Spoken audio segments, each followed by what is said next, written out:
we're live on a Jupiter day. That should have a little bit more meaning for anyone that caught my videos yesterday and today. I am the High Priestess Phoenix. I am your spiritual healer, teacher, shaman, seer, oracle, lightworker, starseed, earth angel, mystic, medium, psychic, witch, yogi, guru, evangelist, North American Sybil, messenger of God, child of God, the Lilith, reincarnated, here on another one. In order to keep up with me, you would have had to catch my video from earlier, and actually what I posted just now on my community page about Kobe. What was that? I don't know. It wasn't my idea. I spoke about ideas earlier. I spoke about, being directed, stuff like that. We spoke about astral traveling. We spoke about a lot of the things that we're going to talk about right now. I'm going to go a little bit deeper into that. We talked about something. I was having a conversation with Marshall. Oh, did that come out? Fuck. How's that happen? Funny story. I get what I want if I want it.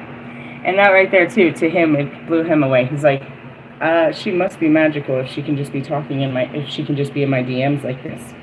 How do you know that? Go try to send a message to that man. You can't send messages to him. I'm talking to him. Can you hear me now? Anyways, in the sense of I was talking to him and I was like, what did that mean about Kobe? I was like, he's a spirit, bro. And I was explaining that. So that conversation led to this conversation. All right, so what was I talking about? What happened? I was jamming, and that's what I told Marsha. I was like chilling with my villains, with all of my spirit guides. And then all of a sudden on my Google, it popped up that the Nuggets and the Thunder and something. And my intuitional thought, whatever, was send Kobe to the game. Why? Do I care? What's going on at the game? I don't care. That's what I was told. Send Kobe to the game. So I'm like, all right. So I let it be known my intentions. I speak it out into the universe. By the power of the Isis in me, I send Kobe to the game. Let your energy, or let your spirit be known. I was like, and then I had to explain to Marsha, I was like, it's not about winning. I was like, he was an energy, just like we are. He was a spirit, just like Christ. What that means, what does it mean when his spirit is in the room? What was his spirit? What was his spirit, dude? That's what I said. He was a fire. He was there as motivation, inspiration. He was a destructive energy, like us all, and that's what I tried to explain to him. I was like, when me or you or Kanye or Royce or Logic or Lewis step out on our field, it's not about winning. We're here to destroy this. Okay? It's an energy that we have that all of us share collectively, right? That's our collective field. We all share that. It's not about winning. You know what I mean? That's not what that is. It's a drive. It's a motivation. It's a determination to be the best that you can be, right? That's an energy. That's a signified energy. So all of us have pieces of these energies, of these spirits that lie within us. But then there's a couple of them where they have the whole spirit. They have harnessed their whole spirit. And that spirit we can put on a name and time. And that's what I was like. I was like, Tupac wasn't a rapper. He was a spirit that lies within all of us. A thug life spirit where you thug it out. You know what I mean? You thug it out. That's a spirit. I was like, you are a spirit that, you know what I mean, that lives within all of us. You know what I mean?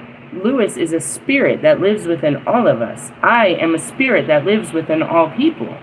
But then I am my own spirit. And that's where it is how we collectively, our spirits align. There's a piece of me that lives within you. And that goes back to the Sigma video that I shared, is like, I am a mirror to you. I awaken the parts of you, and that's what you are to me. I see myself in you, because all of us are made of the same spirit. We just harness it, we reflect it differently. Christ wasn't a man. He was a Holy Spirit in a man form. And we can embody that spirit. And that's what you do when you go to your church, is you call upon the Spirit of Christ in your life. You ask for His Spirit to work in your life, right? What is that Spirit? You know what I mean? Might not be the one you're asking for. You're asking for kindness. You're asking for forgiveness. You're asking for patience. You're asking for all the virtues of the Holy Spirit. Do you know what I mean? You're asking Him for peace. Or is that not what you're asking for when you come to Christ? You must know what He offers to receive what He offers. He doesn't offer things of this world. He never did. He told you to turn of those things. Now, again, going back to my earlier teachings of the dark, is if you want some dark shit done, you go to the dark to get it done, right? So in these dark times, we needed a dark leader. As everyone else is breaking all the rules and everything's falling apart, we needed a rule breaker to come in and break it all down for us. And that's kind of where it is. It's like, everything aligns. It's the spirit of all things, right? Now, when you're not so much trying to be, the best human that you can be, you're not trying to be the best ego or version of yourself to explore, to project into the world. This is me. You know what I mean? Based on your material outside. When you stop doing all of that and you get back to your spirit, you can actually project you can leave the context of your body in your spirit form. We call this astral traveling. Come with me and you'll see a world of pure imagination. Thanks. That is just literally not my favorite song ever. That's on the top 5 of I don't like it. Why? I don't know. Something about my childhood, that song just was not the best song. Playing, Willy Wonka and the Chocolate Factory was just not the best song. Some of them weren't. What is it? Well, I tried to explain my astral travels and what I do when I travel. People try to travel to, I don't know where they travel in their minds. You're doing a lot of it all day. You're on autopilot. I tried to point that out. You'll be on autopilot and you're traveling through the limitations of time and space in your mind. You're traveling through history. It could be yours. It could be someone else's. You literally could be walking through someone else's history. You travel through, your imagination. But what you don't know is there's destinations. There's actual focal points that you're missing. You do the same exact travel in your sleep. It's called a daydream. When the dream land. Your imagination. Right? So people do mind-altering substances like drugs and alcohol so they can leave the context of their mind, leave the thoughts of their mind, leave the worries of their mind, and travel in the freedom of what is still reality, but not be held down by the worries and, the streams of their mind that makes them stressed out. In the essence, it's like, have a drink, it'll calm you down. Have a fucking, smoke a joint, this will calm you down. Hi, baby. Salami mommy. Haha! That was a good joke earlier. Make sure you give her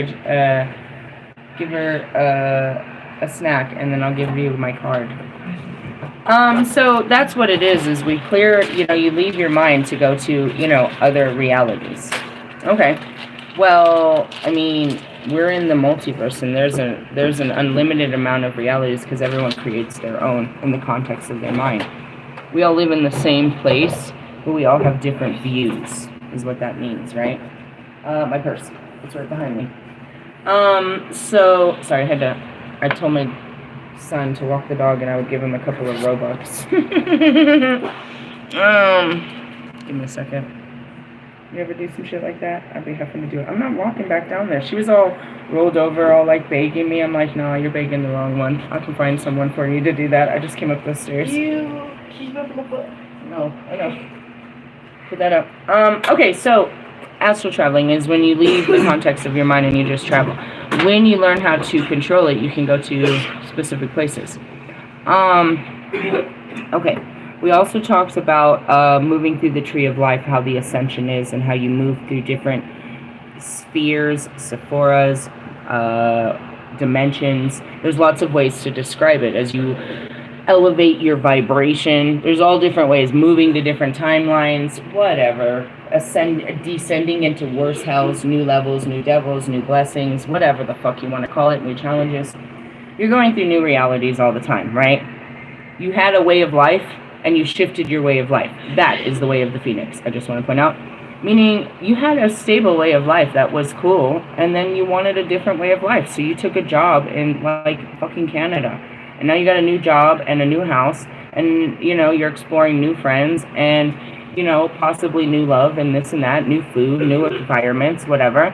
And then that job, you know, is not really what you want. So then in, like, literally 6 months, you found another one in New York. And you do the same fucking thing. Okay? So you're on an exploration of, you know what I mean, yourself. And you're doing all of this stuff outside of yourself. To find yourself. Right? That's kind of how all of that looks. And you're fulfilling your soul's contract. Right? But at the same time, every time you're doing this, you're jumping on a new timeline. A new adventure. Meaning you tried something new, and that's all it was about. Is forcing yourself into new atmospheres, to do something new, to be a new version of yourself, to have a new experience. You experienced it, you came, you saw, you took in the experience. Now it's off to have another experience. Okay? It's kind of how it looks. So as you're shedding the layers of yourself in your reality, you know what I mean, is what I said, you're moving on to different dimensions and different levels. And in this book, it talks about how each level has, you know, certain angelical forms or demonic forms that are going to try to keep you from that next level. Right? So it's kind of like that. It's like, where do these spirit guides come from? Your mentality. You know what I mean? You're shifting into their realm. That goes back to confirmation. Me as a medium. You know, a lot of practitioners, witches and stuff like that, they invoke spirits. They'll call upon a spirit to, you know, like what I did. I told Kobe I unleashed Kobe's spirit there. Okay, I don't go and pray to the dead. I am in a place of the dead, and I approach, like, I'm in their land. Astrally. Right? So that's how it always was, is I never invoked the dead, like, you know what I mean, as far as Pac, Kobe, Nipsey, any of them, not even Jesus, not any of them. You know, I'm in my own quiet space, and they approach me, which in essence means that I am in their space. I'm in a space of time, I'm in a space, you know what I mean, mentally, where I can be approached by the spirits. And there are I'm on the highest level of, you know, the hierarchy of spirit guides, in the sense of these are the highest level of spirits that you can speak with. Well, as I'm going through my ascension, I'm meeting the highest levels, and that's where we get to Melchizedek.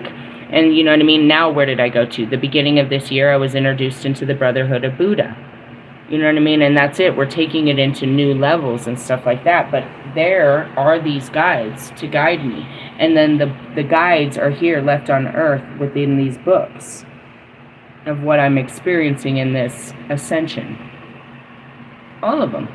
It's all in their books. And that's where it is. I started with, you know what I mean, Reclaiming My Dark Goddess. I read the whole book and I did it. And then we read, you know, The Science of Reincarnation. I read the whole book. I did it. I have not read all of these books, but I've already done all of it. So I'm always looking for that next, you know what I mean? That's what that is. Now, so for right now, sorry, hold on. We're going to talk about, you know, the ability to astral travel, to be of the spirit and to leave your bodily form, and to be one with God or wherever you might place your spirit. And that's it, you know. Petty shit like, you know, witches and shit will use astral traveling monitor spirits, you know, like that. They're trying to monitor you and your moves to stop you. They're not using it to progress. They're using it to regress, to build karma upon themselves. They're not using any of these powers for what they were made for. And that's what I was trying to show you in the Tree of Life. It's like he knows the Tree of Life, but he's only on one side. He doesn't know how to use the other side. Which means the rest of you is you only use one part of your fucking brain. I'm here to push the limits of your thoughts so that you can, again, know the unknown that you already know. Confirm what you already know. Reawaken what you already know. Okay? So, let's talk about astral traveling, right? So, that's what I told him. I don't know. It's probably some dipshit text message. Let's talk about astral traveling. So what happened was, that's what I told him. I was like, alright, so what had happened? I was like, I don't know, I just called for him to come into there. And I was like, he's a spirit, which means his spirit of determination and inspiration and drive is going to be upon those players. What does that mean? It's going to be a good game. They're going to go neck to neck. I was like, if Kobe walked out on the fucking court, if you're facing Kobe, you're going to play your best game. If Lewis steps out, you're going to drive your best. If fucking Marshall steps up on the mic, you're going to sing your best. If I walk in, you're going to act your best. It calls for the best. It's an energy, not a competitiveness, but it's a drive within you, a fire within you. It was like, he didn't go on that fucking court to win. He came on that court to destroy it and own it. You don't get behind the fucking mic to win a fucking prize. You do it to fucking own it and destroy it. There is no logical reason why fucking Kanye does anything other than to walk in that room and own it and fucking destroy it. I was like, I don't know for sure, but I'm pretty positive that Logic and Royce have the same fucking mentality. We don't need a prize. We're here to fuck shit up. We're gonna fucking shine better than anything in this fucking room. Just being us. And that's it. When we walk in the room, you adjust yourself. You have to adjust to our frequency. We change the frequency when we walk in the fucking room. We don't adjust to you. You adjust to us. We are an energy. And that's what that meant. When he walks in that court, that's an energy. It's a spirit upon all. What spirit do you think of? What do you feel in your spirit when you think of Kobe Bryant? Okay, well, it wasn't one human. That spirit lives within you. Same thing as Jesus. So then I told him that. I explained that to him, and I was like, and then so I was listening to this song that Lil Wayne made, the Kobe Bryant song, which I didn't know existed, and that was a good song. And I'm jamming it, and I close my eyes, and I can see the movement on the court. I can see the feet. I was like, watch their feet. I was like, it's in his movements. It's in the movements. I was like, you know, you could watch all of his plays and try to manipulate it, and that's what Marshall says, is you can take my words off this paper before I say them. It doesn't matter. It's the way I move.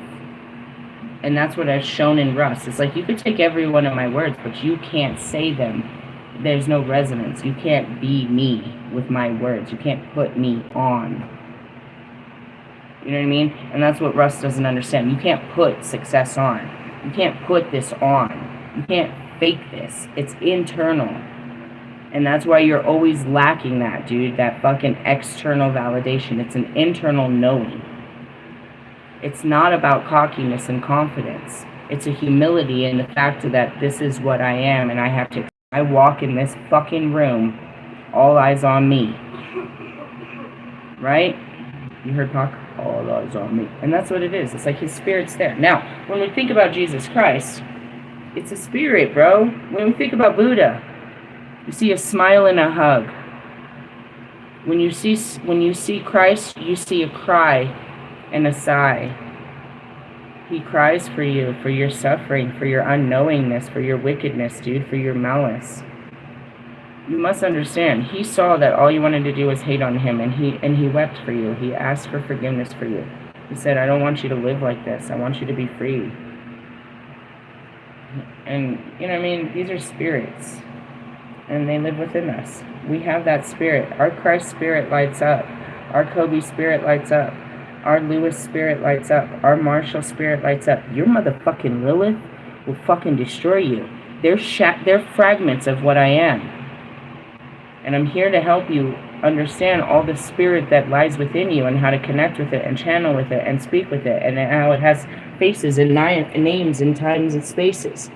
How you can hear the words of the spirit guiding you in your heart, not in your mind. What spirit's talking to you? Nothing. I don't hear shit in my mind. My mind's telling me no, I shouldn't have called you. You're a fucking idiot. You never listened to me. Sorry. Alright, so after all that, when you know your spirit, and you're just a spirit inside of your body, And here's a good example. I want you guys to try this exercise when we're done. I always encourage you to take your baptisms. Just like Jesus, you must be baptized. Alright? I encourage you to try this exercise, please, so you can see what I mean about your spirit, that you're separate. Take a bath. You can light candles, you can do any of that. If you're a newbie and you never want to do none of that shit and you already have a fear because you think it's gay for a man to take a bath, you're already having a hard time. We'll get there, but this is very necessary. I've been working with celebrities to tell them to take baths. It's hard, but you need to sit there and let your balls float, you know what I mean, float to the water. It's gonna be weird. You need to learn how to accept what your body looks like, sit with your body in a very unlovingly form, and just learn to love it. How I teach people, you know, because most of us don't have big old huge bathtubs. Sit with your legs crossed like a kid and lay back with your legs still crossed. If you're anything like me, you're gonna float like a fucking pedal on the top of the water in that very position. How? I don't know. I can't figure it out. Light as a feather, dude. It happens all the time. It's creepy. You float on the top of the water like that. I do. It doesn't make sense, but I do. But anyways, I want you to lay back and close your eyes and just breathe. I want you to listen to the air come in and out of your lungs. Just breathe. And notice at that moment that you're listening to your body, that you're separate from your body, that you're part of it, but you are now in the soul. The soul is in this body. It's like you're a bubble in a cup of water. Really? Try it. Just lay back and breathe. Quiet. Like, make sure, you know what I mean? You can have the lights on. It doesn't matter. Just close your eyes and breathe. And focus on your breathing. And before you know it, you will notice that you're just observing yourself. You're literally something. What you really are is just a light. But at this moment, you're literally inside of your body, watching your lungs blow up with air and blow them out your nostrils. For a quick second, you're going to step out of it's not an out-of-body experience. I want you to notice that you're very much a soul inside of a body, having a human experience. When you realize that, then we can start working on some shit like this. That's where, you know, someone like Joe Bart and his philosophy comes in. It's like, when you start realizing you're not your thoughts, you're just sitting there listening to them go off. You're just observing shit. You realize that you're part of this system, but you're not the body. You're just inside of it, watching how it works. It's quite interesting. And that's why I'll sit here, my stomach starts growling and making noises. That's not me. That's my body. My body's doing stuff. I need to tend to my body. Hold on a second. It needs something. And that's that.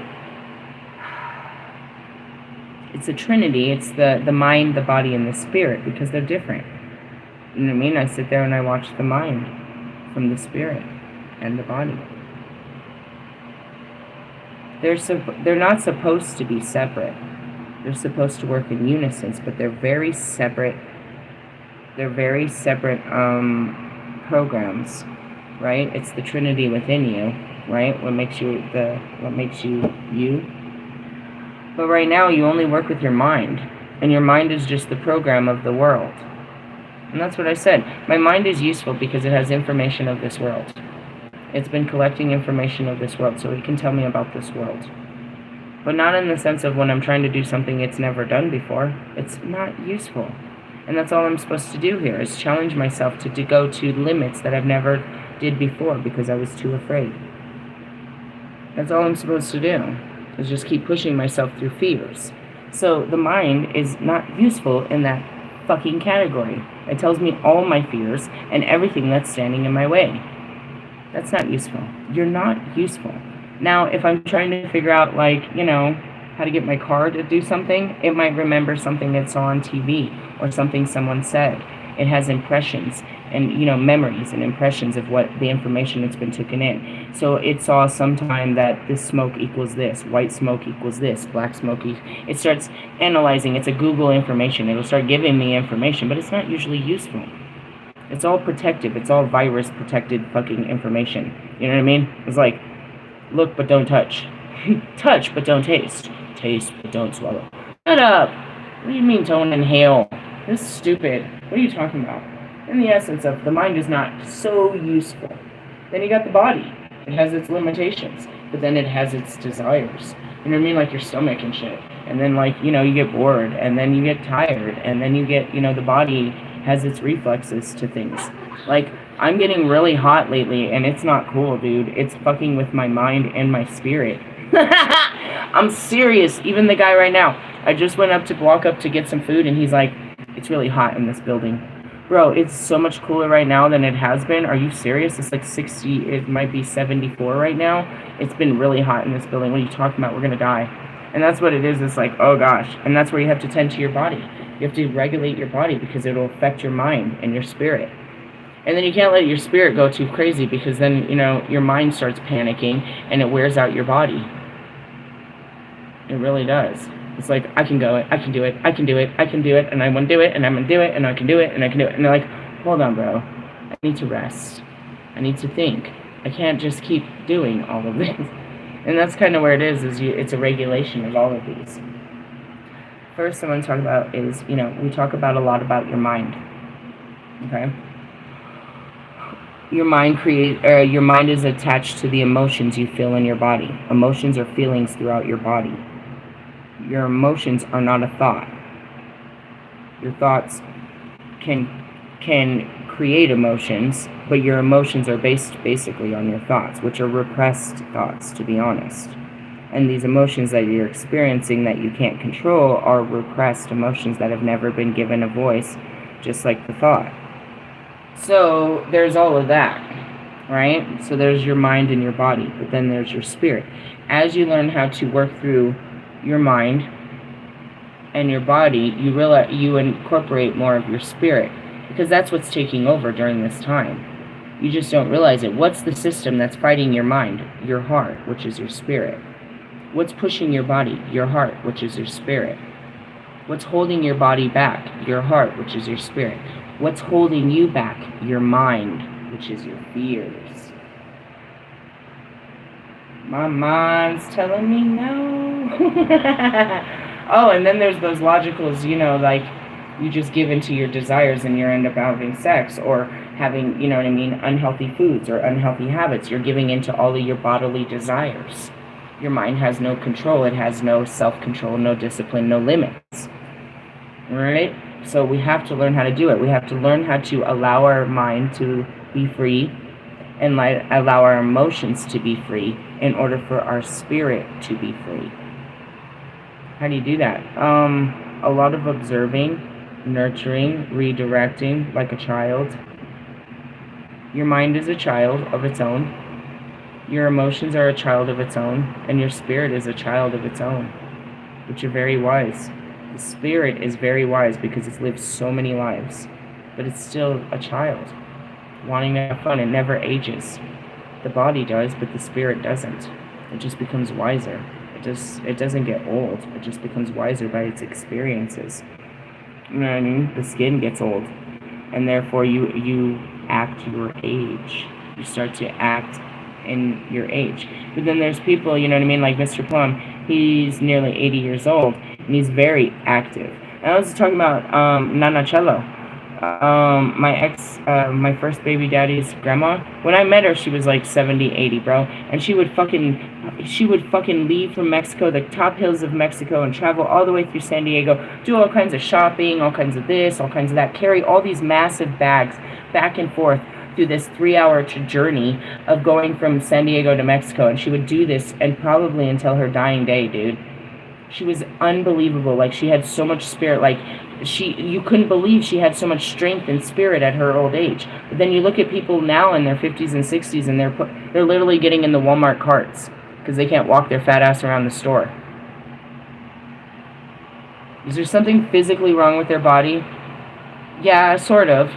But what is it? Their spirit won't push them. What pushes you in the gym? Your spirit, bro. You're tired too. You want to give up. You're sweaty. Your muscles hurt. Every time I come up those fucking stairs, I want to give up. I want to stop, but I don't. It's my spirit that says, bitch, keep going. Bitch, keep going. Bitch, keep going. Right? Okay. Mind, body, and spirit. So let's talk about your spirit.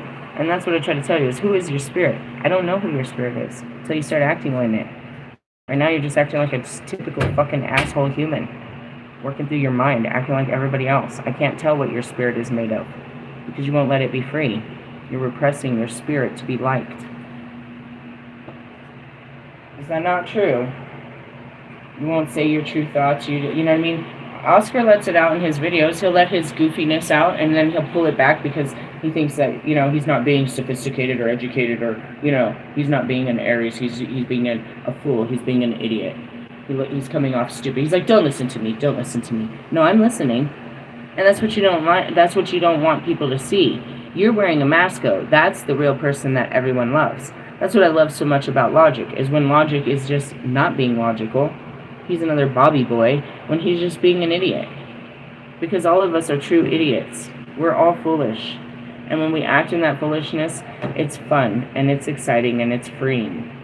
You know what I mean? When you go out in public, you go to the concerts, you go to the venues and shit, and you see that fucking drunk-ass person acting a fucking fool, it puts a smile on your face. You don't want to be that person, but you can tell that person's having the best time of their life. You might not want the shame that goes with whatever they might be doing as they're sitting there flashing people and Girls Gone Wild or whatever they may be doing, but they're living the best. You know, they don't have this fear of persecution that you're watching them. They're just letting completely loose. And all of us love that looseness, dude. It's the rigidity of trying to, you know what I mean, you know, Fight Club, trying to dress it up and, you know, wear our name tags and be the best name tag they gave us. Be the best, work, the busy bee. Oh, no. I suck at this. I hope you make your mother proud. I mean, she didn't make me so proud, so fuck her.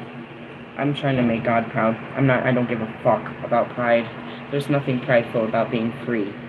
In order to be free, you have to give up the things of this world, and that's not very prideful. But anyways, in that sense, and that's what I encourage out of Russ, and about Marshall, and about Lewis. Lewis is a, you know what I mean? He's been molded under the fire to become this sword. But, you know what I mean? What he really is he's an artist. For some reason, you know, he's this knight in shining armor. He's dressed up as a knight in shining armor of, you know, full masculinity and virtue of winning. But he's nothing more than a beautiful, creative soul. And that's Marshall. He's dressed up as this whole, you know, mask of anger and virtue and this and that. He's nothing but a beautiful, creative soul. That's Russ, trying to dress up in his, you know, oh God, please stop playing dress up. It's worse than Lewis in his clothes. I mean, Lewis just puts them on and takes them off. You literally try to fucking live the fucking, like, you put a fucking cigar in your mouth and think you're Tony Montana. You put a drink in your hand and think you're fucking 20. You're really, oh, man. I want to say you have such mental issues, but all of us do. So it's like, how can I call you mental when we're all trying to work through our mentalities? But damn it, Beavis. You're fucking killing me, Smalls. You make my job so hard. Anyways. Any of this getting through, I'm just, and that's where I'd be like, as his little sister, I'm gonna fucking hold you down. I'm gonna punch you. I'm gonna scalp you. I'm so tired of your fucking bullshit. I am so tired. I am so sick and tired. In the sense of, I'm sorry. But, whoosh. What you truly are is absolutely beautiful, but what you're projecting yourself to be is disgusting. And I'm seeing your little girlfriend, too. She actually, and that's what you fell in love with, is there's a really good person underneath all that fucking disgusting fake shit she projects on the internet. You're making me ill. If God didn't show me this little sliver of good girl in there, I'd fucking, oh God, Becky. I couldn't do anything about it anyways, but in the essence of like, fuck. Some of these other girls, he has yet to show me that there's any goodness in these bitches. Oh my god. Oh my god. They're a good person. I mean, are they though? What makes a person a person? Is it the things they own? No, it's their mentality. Right? Which is, what, your ego? No, it's your way of life. You live a good life by the way you live your life. It's not your job that makes you a good person, obviously. Who said that's a stupid life. That priests and nuns have good lives. They live good lives. They've lived a good life in God. Man, God took your whole life. That sucks. And you had to sit there fighting every humanly desire for God. How'd that work out for you? Did you earn a special place in heaven more than me? That sucks. Who told them to do that? I mean, but that's what they believe is the righteous way of God is to, that. I don't believe that sacrificing my womanhood and not having sex is what God wants. He wants me to have great sex. But that's my own fears. That has nothing to do with it. He doesn't want that for men and women. He wanted you to procreate. That's the whole problem. You're being a Lilith. I didn't do it either, and you think that that's righteous by God. That's not true. He persecuted me for just that, because I wouldn't lay. I wouldn't have sex with Adam. I didn't get persecuted. You guys persecuted me. You didn't give a shit. You don't give a shit if you don't want to have sex. It was something for you to, it was the birth of life. It was the explosion of life. It's supposed to be. You guys just be blowing loads and wasting life. Oh, God. They showed me all kinds of shit. What did they show me? Fucking tissue in the trash can. They showed me a condom. They showed me a fucking washcloth. That's terrible. So terrible. Does that have anything to do with a woman? I mean, you guys are blowing your seeds, bro. Blowing blanks. Blank man.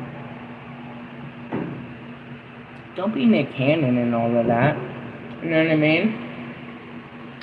But in the essence, looking back, it's like I had unprotected sex with my ex-husband for years. And we only had 2 kids out of it. For years. And we only had 2 kids. I never used anything. Or maybe I did. I don't know. Did I have birth control? I think maybe I did. I can't think. Who cares? I know the first one I didn't. Same thing. We were together for years, and we only made 2 children. And he never made children later. And that goes back to it. Are these cheap ass, bunk ass, weak ass? Are they fucking girls that are on birth control? Good. Come on. Every sex is gonna make a baby. And if it is, damn it, I've never seen that in history. Actually, no. This bitch makes babies, bro. This bitch got 9 kids. Like, but then she stopped. Maybe she got fixed. Or maybe this dude can't make babies. And that's why they got together, because he couldn't have them, so she had a whole bunch he could have. I don't know. Leave it to God, bro. It's not supposed to be a thing, bro. In the beginning of time, people didn't not make love to their families. They didn't have there were a lot of kids. Mr. Plum said that he grew up in his family was an unbelievable amount of numbers of kids. His mother and his father had an unbelievable amount of siblings. But that was after the booms. They had to come back and make all those babies, bro. There wasn't babies being made while the men were gone. And we lost a lot of men. Procreation. I'm serious. Going back to it, the priesthood shit. I go back to my silo. He probably has never had a woman, but it doesn't mean he doesn't have an urge. His mind has told him to turn off that urge, that this is an unhealthy desire. Hey, when I found it, I was very explorative. Hey, why do I feel like this? And then, fucking Bobby, he's trying to say something gross. I think you're horny. That's not what this is. How could you take such a great feeling I've never felt before and make it sound disgusting? Like something on the internet that people do when they look at pictures. That's not what I feel. Well, they said it was the horn god, and that's the exact definition of that passion and love. I hate y'all. Your stupid verbiage. You take the fucking love and light out of everything. Are we talking anything about travel? Nah. Not really. We'll get to it, I suppose. Maybe not. I have so many books. I'm like, I was already pissed off about having to do this. This is like their mind's not going to understand this. They're not working through their spirit. They haven't got through their mind. We're stuck in their emotions. This is all constipation. Why do I do this? I got to keep going. It doesn't matter if you know what's going on. I just got to keep teaching. I got to keep learning, keep teaching, keep dumping the information. There's too much unknown that you need to know. I got to let it all be known. I'm filled with the whole universal knowing. Eat the apple, motherfuckers. Fuck. I literally have to tell a bunch of people that don't know shit what they don't know for the rest of my life. Talk about karma. Who am I? Lilith reincarnated. Are you gonna buy me stuff for dancer? I'm next skip. Oh my god, Becky, not right now. Please don't bring that up right now. But what did you tell me yesterday? Can you just tell the world what you told me yesterday when I asked you about the dance? It's mandatory either way. Okay, but tell me what you told me yesterday. I'm probably gonna skip. Okay, what'd you tell me? I'm not going to go to the dance because nobody else is going to the dance. And I said, why don't you just go and you can meet that boy? And you're like, I don't like the boy, right? And you're like, I'm just going to skip. I'm going to go into the stalls in the bathroom. I've been sitting there for 2 hours. And I started laughing, and what did I say? If you can find an open stall, because everybody's going to do that, is what you told me. So then right now, before school tomorrow at 8 o'clock tonight. I asked you right now. Exactly, right now, before school tomorrow at 8 o'clock tonight, you're asking me, hey, are you going to get me an outfit for the dance tomorrow that I told you I wasn't going to go? Or am I going to skip? You told me you were going to skip, and I told you not to do this. Can you pick me up 2 hours early so I'm not sitting there? Okay, that's what you can say is, we need an exit plan. Don't fucking freak me out like you do every time. I told you not to do this to me yesterday. I sat next to you and said, don't do this to me. If you want an outfit, we do it tonight. If you want an outfit, we do it tonight. Don't do this to me. I told you not to do this to me, and you're doing this to me.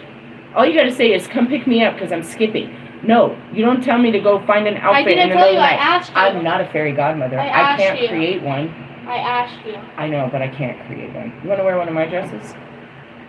I don't have a suit. And you had a date. You fucked this all up. I didn't like him. Okay. I don't like him either. Fine, whatever. How would you feel if you asked someone to a date and then you find out that they don't even like you? Exactly. I know. They pitied me. I don't like you. Okay, fair enough. So I just got to pick you up tomorrow? Yeah, I guess. At what time? I don't know. You're not helpful. You're interrupting my life with this. I told you not to do this. I told her yesterday not to do this. Do you understand the madness I live in? God, I told her not to do that to me. What time is it? This is some fucked up shit. Some Cinderella at 8 o'clock, bro. It's 7:57. Hey, the game. What's going on in the game? Hold on. Somebody's spending money on my card. Oh, well, they're close. Keep working on that, Kobe. I don't know. It's a good game. Anyways, going back to it, it's like, I just gotta give you the information and keep giving you the information, and here's the next information. We try to work through your mind, your body, your spirit. We're doing all this shit. We're talking about spirit now, and I tried to show you that you're just a spirit inside of your body. When you learn that, you can project your spirit outside of you, and that's called astral traveling. It's you, but you leave the context of you, and you can travel through other times and spaces. You can travel through this time and space, and anything else. And as you do this, as I do, you just see everything. You witness everything. You're just a witness to time and space. And during that time and space of travel, you can meet, you'll meet guides, you'll meet all kinds of shit. It's infinite. Unless you start to learn it. I started as soon as my awakening, bro. As soon as I started awakening and making these quantum leaps, which was just sacrifices, bro. Enormous sacrifices. Enormous sacrifices. God asked me, the first sacrifice, bro, you don't understand this. I was working towards a career in music. I had invested nearly $14,000 in this shit already. I was deep. It was my dream, bro. I had dreamt this my whole fucking life. I finally made the album. I didn't even recognize that I dropped the album on Lewis's birthday. And as soon as I dropped it, he told me to let it, to just give my life up, to give my future up, to give my dream up. It wasn't easy. Trust me, it's in the videos. It wasn't easy. But I did it. That's a quantum fucking leap, bro, to just give up your whole dreams. I had everything invested in it. And at the time I was working, these were becoming my new friends. This was my whole new life. I was creating a new life for me. I'd put everything into this new life. And God said, just give it up. When you have nothing, you need something. When I showed that much obedience, that brought in, you know what I mean, the army. When I do what he says, that brings them in. They are at my beck and call now. Because I am walking, you know what I mean? That's what that ascension is through all of the tree of life. You've left the human contract, you've left your human desire, and now you're one of us. So when I did something like that, I was with my angels, who are what? My spirit guides. Alright? When I had to fight for love, who was I with? The archangels. After it was a crazy thing that was happening. But it comes down to this, right? I'm supposed to admit that I have feelings for someone. I've been repressing my feelings for my twin flame, which is Bobby at the time, my first one. I won't just admit that I feel this way. I'm denying my whole feelings for this person because I'm trying to be logical and do the right thing. When I finally do that and destroy my reputation, my pride, my, you know what I mean, my dignity by being this bitch, as soon as I step into it, I'm now a side chick, bro. I'm pursuing a married man. I step into a role of humility, because it's what my heart wants. I can't fight what my heart wants, and I step into a place of darkness because my heart has guided me there. This is huge, right? These are huge sacrifices. So then the next one is, my heart opens up to my second. Well, he's not my second. I just don't know that everyone around, that these are my twin flames already. But the next one my heart opens up to is Tree. Russ is still there. Russ is part of all of this. Marshall's been part of it since before that. All of them are part of it. I haven't met Ali yet. I haven't met Mike. It hasn't really happened yet. They're coming. They're coming as I start going through these levels, dude. These devils, if you will. So the next one is Tree. Take your shot at him. No, I could never do that. Why?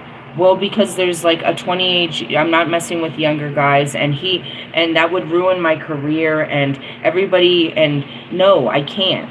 But it was cool because why should I? It was all about giving myself a chance at a guy that was caring and loving and sexy and like me. That's all it was. He was my friend, and it was about giving him a chance, giving myself a chance, right? I didn't see him as, like, you know what I mean, as boyfriend material. We were just really great friends, and I'm trying to, you know, want with Bobby. And all of a sudden I realized I have this great connection, and I don't mean nothing. And my spirit all of a sudden is like, give him a chance. No fucking way. Why? Because of all of this. So I had to work through all of these layers, and finally I out there like a fucking asshole. Because I finally decided, alright, I'm fine. He fucks with girls. Everybody thinks we're fucking around. He's my friend. Fuck it. I mean, in the essence, what was I afraid of?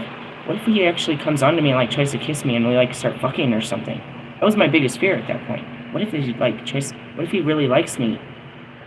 Why did I do this? Because I saw it. I'm at my release party. It's not a party.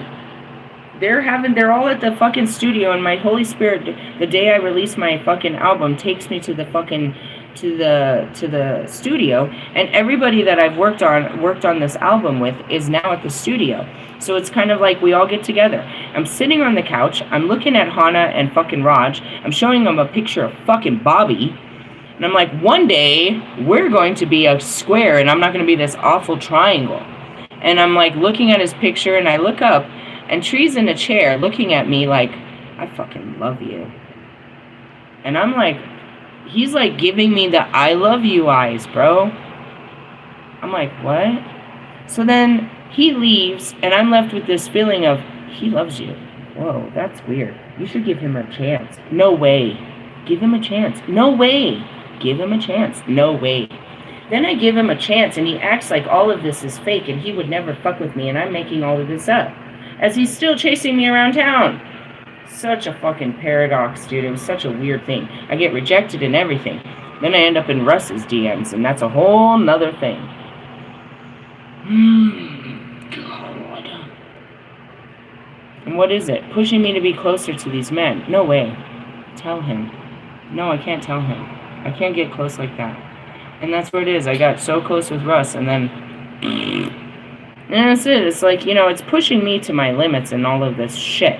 Now, as I do these things, as I'm pushed, as I'm being guided, and I'm going against my grain, I'm ascending in my spirit, bro. My spirit is guiding me, and I'm breaking through the limits of my mind and my you know, my fears. I'm working through shadows to break ceilings. And they're literally ceilings of spirituality.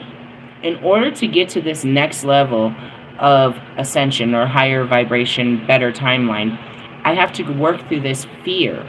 And this fear is called a shadow of a memory of something that's hidden that I didn't, you know was holding me back.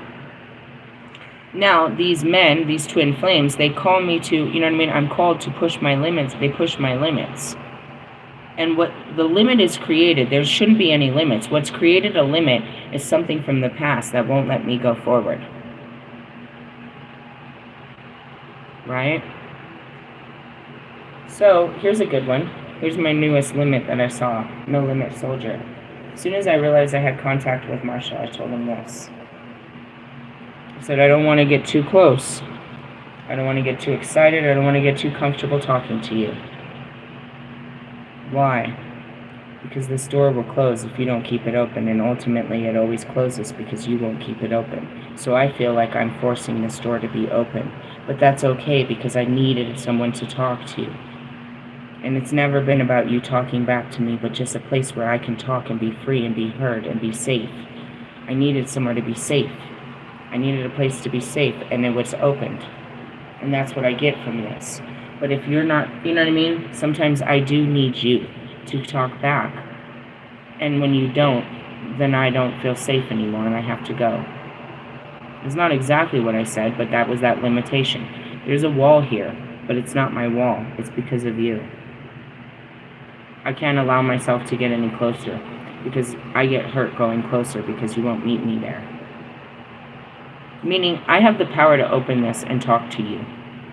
But are you going to keep this open and talk back to me? And that's what makes me leave. It's a one-sided relationship. But at the same time, it's like if he notices, I don't actually need you to say anything. I just need you to be there as an ear, someone that I can feel safe to talk to. That's all I ever needed. I didn't need anything else. But it would be nice for you to tell me what you think. But it's not important. Just you being there. Having someone to be there for me that I can talk to is what makes this important. Huh? Did you watch my corset? Yeah. I'm in a video. Please stop. I've asked you 2 questions in the span of 2 hours. I know, but I'm telling you to leave me alone about this. I told you not to do this today. That means all parts of it. I asked you 1 question that doesn't involve you. It's in there. It's in the closet. Bye-bye. All right, so going back to it, it's like, there's limitations to how far you can go. Is it your own fear? Yeah. I'm going to talk to you, and I'm going to talk to you, and I'm going to talk to you, and you're not going to talk back to me. Because that's what's happened in the past. So I don't want to keep doing what I did in the past because I don't want to get the same results. That's how that looks. It's like there's a limitation to how far I'll go with you because of how far, you know what I mean, how far it went last time and how it ended last time. And so that limitation is not just limited to him, it's on everyone. Now I project it on everyone. And I'd showed it with Sophie. If you don't respond back to my fucking messages in a timely manner, I'm out. This is a boundary that protects me from getting hurt because I don't like the feeling of sitting there waiting for you to respond. Right? It's kind of what it was. It's like, I like to talk to you, But I more or less want, if you're not going to talk back to me, then I'd rather not talk to you at all. Is where I've gotten to a place in my life. And that's it. You know what I mean? And furthermore, if you're not listening, why am I going to... And that's where it is I know he's listening. And that also gives me peace. It's like, I'm heard. I'm understood. I'm not judged. You know what I mean? I can tell him without persecution or judgment. It's just, a safe place. Is what you want. But again, that's it. It's like, did I force this door open because I'm magical? I mean, perhaps. That shows how magical I am. But at the same time, it's like, God forced this door. God allowed this. Why? Because I needed it. I needed you. I needed to speak with you. I needed this connection that I only have with you.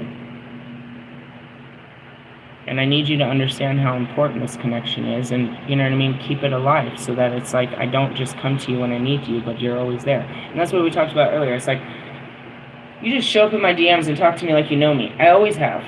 And that's what makes this so special, is I don't have to fucking filter it. I can talk to you like I know you, and by doing that, you get to know me. And that's how we keep this, you know what I mean, cordial. I don't fucking talk to Eminem. I don't talk to some shitty. I talk to Marshall like a normal human being. And that's what I was trying to explain to him. I was like, I can't talk to the other guys like this. Not because of who I am, but because of who they are. You know, going back to talking dirty to Ali. I can't talk to Ali like that. Not because of who I am, but because of who he is. And that's his limitations. His projection. Maybe he thought it was sexy. It doesn't seem like a guy like that would enjoy something like that. It's you're wearing a mask. Are you a dirty freak? I mean, I think everybody is, once you get them in a comfortable place. Sorry. Pull it back. But it's all, right now you're doing a lot of projection through your skin. You're not really projecting your spirit out into the world. You're projecting this version that you want the world to see. But who you really are is just a kid. And that's what I do with Pac. You know what I mean? He's not. And that's, they're just a spirit. It's not a god, it's a spirit. But he is a god to most. And in this sense, he's like, he's God. He's my God in the sense of God speaks to me through him. And that's where everybody has their, their entitlement to their God. God speaks to them through their gods. Right? There's a lot going on here. I turn to the fire on page 70 and 71, which is, I'm a fire sign. Okay, so let me show you these. What are these? These are some very early teachings. Teaches us magic and stuff like that. All of the stuff that I learned came in little pieces. And it's funny because how do you have all these oracle cards? It's funny because as the child as I am, they're like flashcards to me.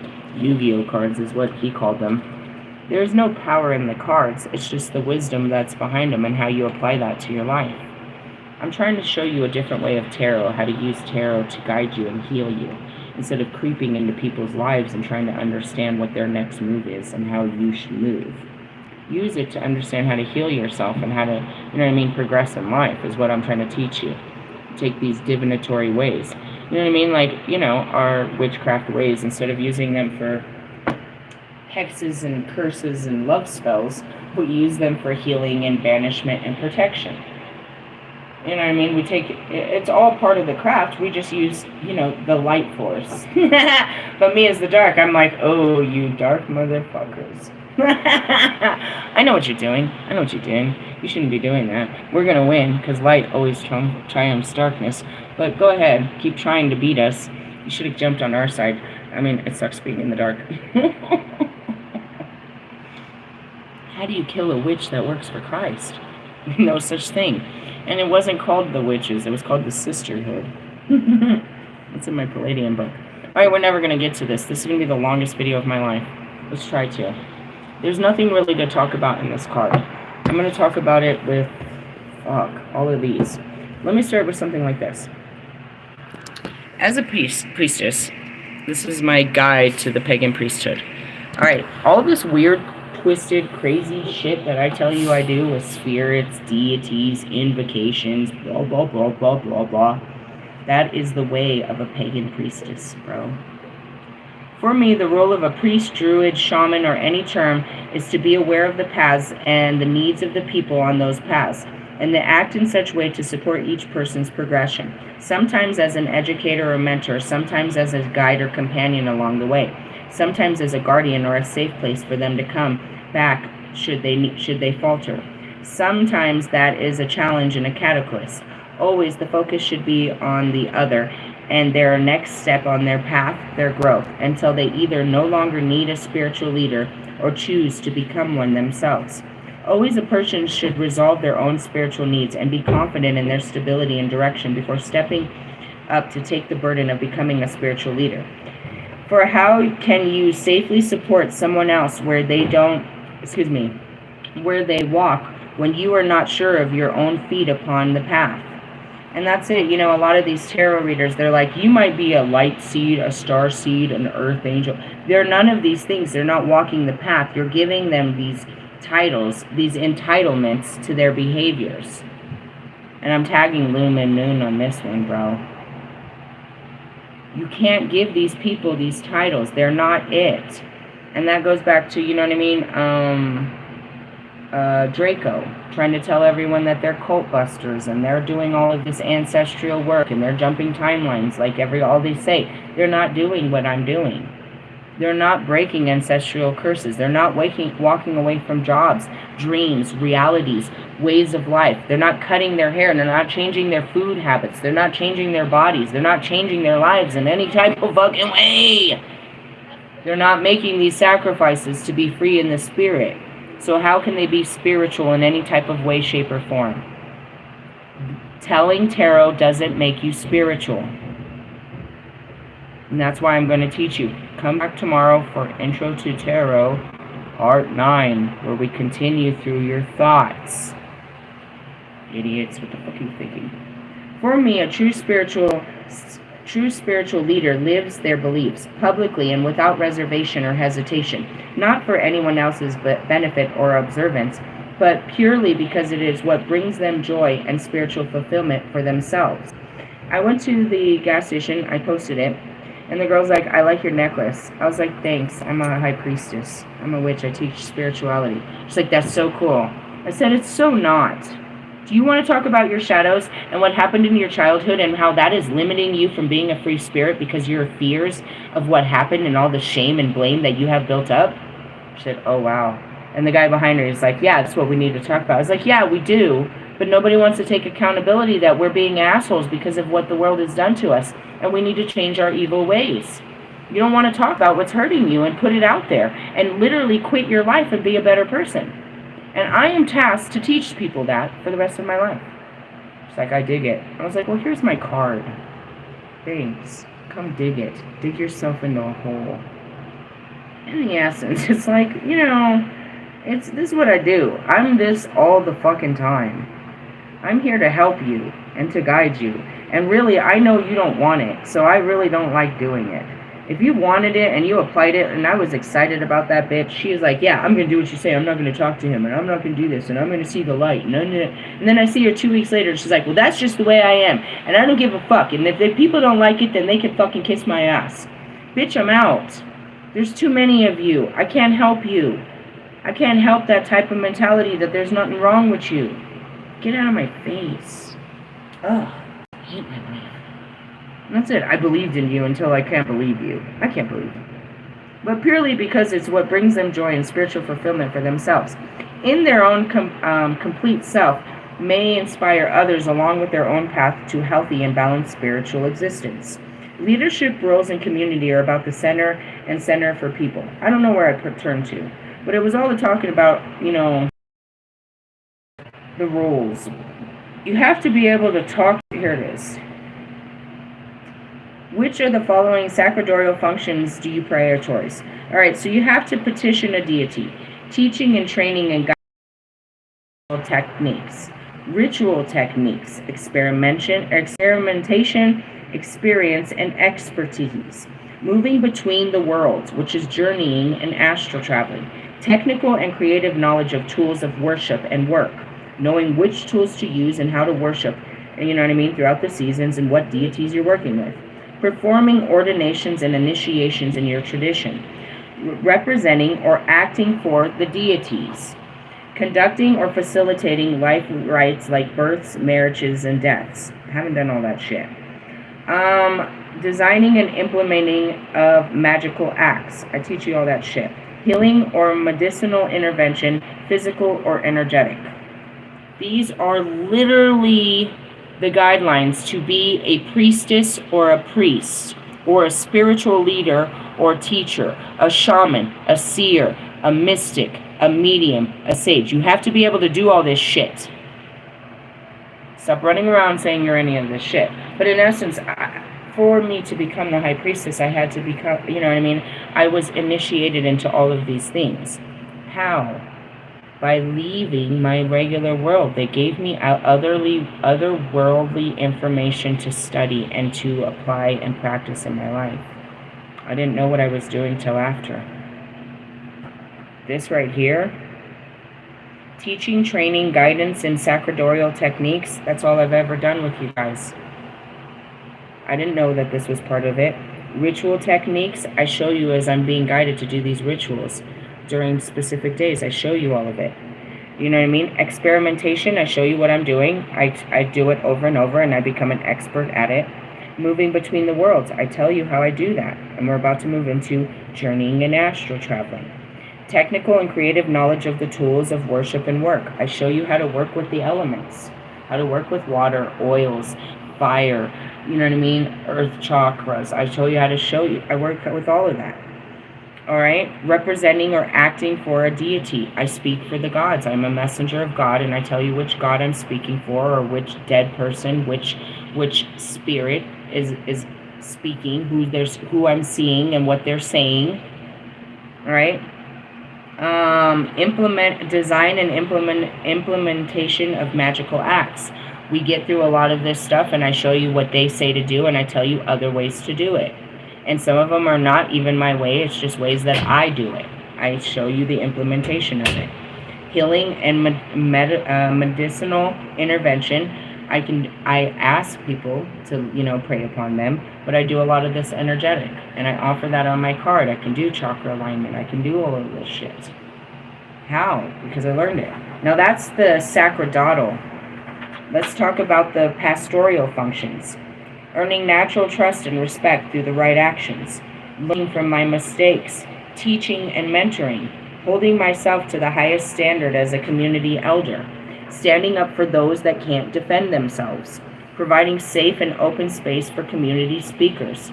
Speaking up and holding others accountable, which in parentheses it says calling out. All right? Practicing self-discipline. Counseling. Leading in prayer, devotionals, and journeys. Support, feed, and clothe those in need. This is what it takes to do what I do. I don't have a church where I do this. I do this everywhere I go. I am the church. And Jesus was the church. It's not a building, bro. And as you listen to all of this, I'm not a priestess, bro. I'm everything. You know what I mean? I'm a hospital. I'm a hustler. Shut up. That's not helpful. Fucking Holy Spirits. They're funny as fuck. And I'm a performer. Singing and dancing and laughing and joking. I'm doing all of this. It's part of the job. You can't even. A priest and a nun have no idea what it means to literally be a pagan priestess. What does that mean? I'm a witch. I talk to dead people. I do invocations. I dance naked under the moon. I pray over people. I do banishment. I fight evil. I do all this shit.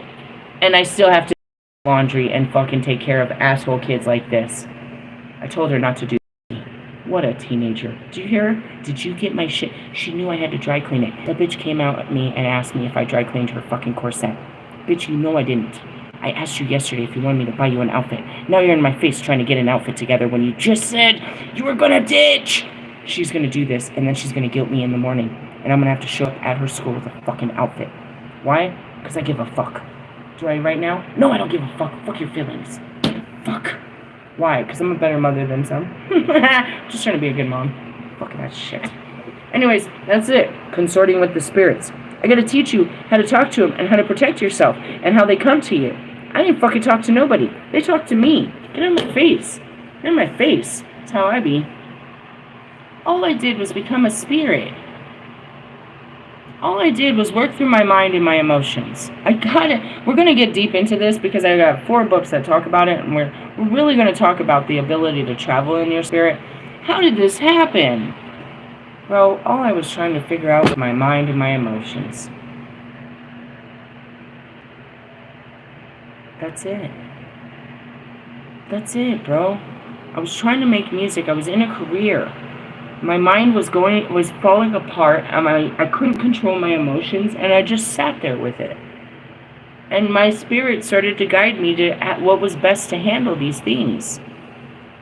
And a lot of it was, sacrificing shit. And so, I gave up the life I had that drove me crazy to have the life that I have that's filled with, mysticism and purpose. I'm the only one of my kind. I'm hidden in a shelter in fucking southern Colorado. He moves me around and hides me in places. I'm the only fully awoken spirit that walks land. How did you do it? I teach you every day. I didn't mean to do it. I just was trying to get better. And that's all I'm ever trying to do is get better. And that's that Kobe mentality. I called him in by his mentality. I had his mentality, so he needed to guide me through this mental state. I never really left that mentality. Then my thug spirit, my thug out spirit, you know what I mean? My juvenile spirit, you know what I mean? My spirit, the fragment pieces of my spirit, and those were my spirit guides. They related to a part of me. You know what I mean? And it's like, that's where they came from. I swear to you, dude, I never fucking watched a Kobe Bryant game in my life. Not in real life.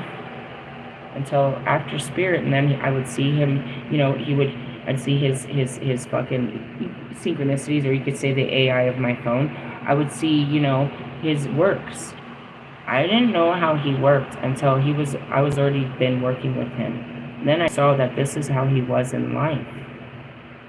And now you see that his spirit speaks through mine, and that's it. It's like we're one and the same. He was his own spirit in a body, but his spirit is in everybody, and it's the same as Christ. But that's the same as Lilith or Lucifer, Melchizedek. As you learn these spirits, you learn that they're part of you, guiding you. And then, you learn your spirit. You learn what you are underneath all this shit.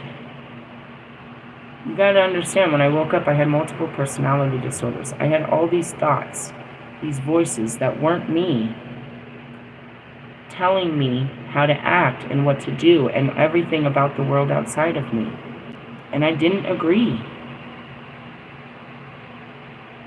It was my heart versus my mind. My mind was in full control up until 39. What happened? Bobby woke up my heart. A man I loved that I forgot that I loved spoke to me, and my heart woke up. And in its pursuit to try to find this man, I had to take over my mind. My mind kept still keeping me away from him. I finally saw him. And I had that moment with him.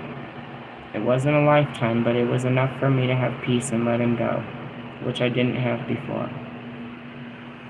But that's what started, is my heart woke up by him.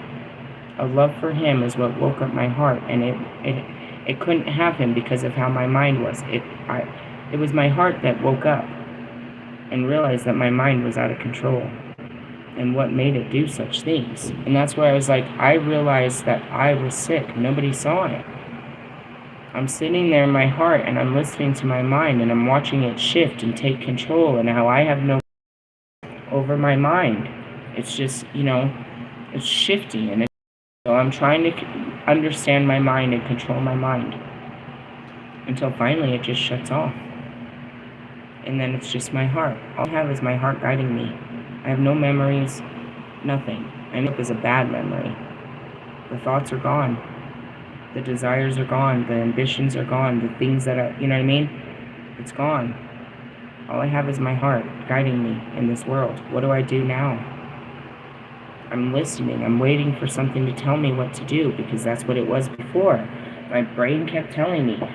And that's when he says to me, he said, I'd like to see you. My heart wanted to see him. And I tell him in these messages, they're long gone. Like, a part of me wants to see you, but a part of me thinks that's a terrible idea, and a part of me doesn't think you should be talking to me, but a part of me really wants to see you. What was it? My heart versus my mind. My mind had all these fears and limitations, but I called them parts, because they were. They were hidden in a different part of my personality. There was one part of me that really loved him, but it wasn't allowed to be free because the other parts were overpowering. Then all of it goes away, and now I'm waiting for guidance. Now it's not my mind guiding me. I sit in quiet and I wait. And that's when you hear the voice of God. In different ways. It's not you anymore. And it's not outside of you. It's your heart being guided. And then in the beginning I didn't, I would see the guides and they would, I would understand what they were saying, but it was always my heart. I would always say, I'm being guided. I'm being pulled. I'm being, you know what I mean? I always say I'm being guided. It's a feeling. It's not a thought. What are you thinking? I'm not thinking. My heart, I feel this. I see a vision, and I'm going with it. Meaning I have nothing to go with until I see something, and I go at it. And that's being led by the Spirit, not by the mind. My mind was terrible. It was out of control. And what happened? I went to Mother Cabrini's shrine one day, and I sat at her gate, and I cried, and then it all just turned off. And that was the same time I saw one of my first visions. I saw the angels in the outfield is what you would say. There's all these beautiful hillsides, and it was filled with, I can't say thousands because I don't know if it was thousands or millions or maybe hundreds. But the whole field was filled with all these light beings as I sat there, and it happened. When my mind turned off and my eyes opened, I saw all these light beings in front of me. And it was silent. I cried. I was scared. I didn't have a voice in my head anymore telling me what to do. Not one. When I had so many. I had 7 of them. Arguing and chit-chatting, talking about people, talking about things. Thoughts, I guess, is what they were. Is what you have. It was just, there was nothing. It was the scariest silence. I was all alone. Nobody telling me what to do. Not a friend in the world, not even a thought in the world of what I was going to do. And I just started, being guided by my heart into literally the unknown. I don't know, but God's telling me. And then they thought I was really crazy because I had told them I was listening to voices in my head. It's like, this isn't my idea. I would never think of something this stupid. God guided me. All he told me, and that's, a perfect example is, the most favorite one I love is Arizona. I'm running out of time on that mountain. I don't know what I'm going to do. It's the end of summer. There's no more camping. I don't have enough money to go anywhere. I don't know what I'm going to do. And all I see is Arizona iced tea. And I get this drive to go to Arizona. I've never been there before. I mean, I've drove through it, but I don't know why. And that's how this whole story is. To do something I've never done before, to go into the absolute unknown by just a feeling. And when I get there, it's, there's a whole fucking story laid out for me. There's a whole red carpet and beds and this and that, confirmation. But I don't know what's guided. It's not my own ambitions. It's not my own thoughts. It's not my own beliefs. It's not anything I want that I'm going after. What's in Alaska? I don't know, but it's going to make me happy. And it's spiritual, bro. My spirit wants me to go there. And because my mind can't see it, it won't do it. I have to make my mind do what my spirit is telling me to do. I have to have this willpower, and I have to wait until it presents itself. But I don't know. It's spiritual. And that's all I can tell you is I'm supposed to go up and connect with the land, with the spirits of the land and the animals, and with the northern lights. As a light worker, I'm supposed to go there. How? I don't know. If I'm not supposed to go there to get a job, a boyfriend, a house, then it means it's just a side quest. It's a spiritual journey. Something that I need to do for inside of me that doesn't mean that it's going to take time and energy and resources from my outside to fulfill this desire inside of me that will not give me any kind of financial gain. It's a dream that doesn't pay anything, that costs everything. I chase dreams. And that's what I try to teach the boys. Dream another dream. You had a dream of becoming all successful here, but now you can be successful somewhere else. You can go and conquer other parts of life. Your life didn't end here. You just got comfortable. Give this up and watch God give you another adventure. Because if you don't have this to do, He'll give you something to do. You can't just stay completely still. He's working on a plan. He wants you to have an abundant life. It's part of it. So all of this is, as much as I thought I was going to teach you about astral travel, I'm not. This is going to be another teaching, I guess, because I haven't opened all these books. But this is just about the introduction to the spirit, I guess, is what we're talking about now. How did you become so spiritual? Because I became mentally and emotionally aware. And that's how I became spiritual. There's no other fucking science to this, dude. That's what happened. I was mentally ill and I started working through it. And that's what I told in my first video. I've been working through my conscious, and now a lot of unconscious things are happening. Meaning when you work through all your thoughts, you don't think anymore. You're still, you still gotta live without the brain. And that's it, is like, I hate to say it, but people on ventilators and shit, their brain is off. They're in a coma. They're still alive. I don't know if they're shitting and pissing, but they're still alive, so says you, because you have them on a machine to keep them alive. But without brain activity, are they living? You just are holding on to their life. What I was saying about, keeping this door open with Marshall. I know how to open this door. Force this door open because I can, but I'm just holding on to life. Is there any real life in this door? In this connection? And that's what it is you keep your people on ventilators hoping that they'll come back to life, only to serve your life. You don't care about what their life will be when they come back. You just won't let them go. I had to let my mom go. Her body had completely failed. It was no life. It was not even worth asking God. It wasn't even real. God, please heal her. When they're dying in front of you, you know they're dying. You can't ask God to heal them. You know He can't. You've got to let them go. So, I let my life go, but I still have to have a life. So God had to create, He had a better plan. He has another life for me. He had another life for Jesus. That involved sacrifice and death. He told him, bro. He told him He was going to make him suffer. What if I told you that you knew you were going to suffer, and that's it? It's that this is just karma.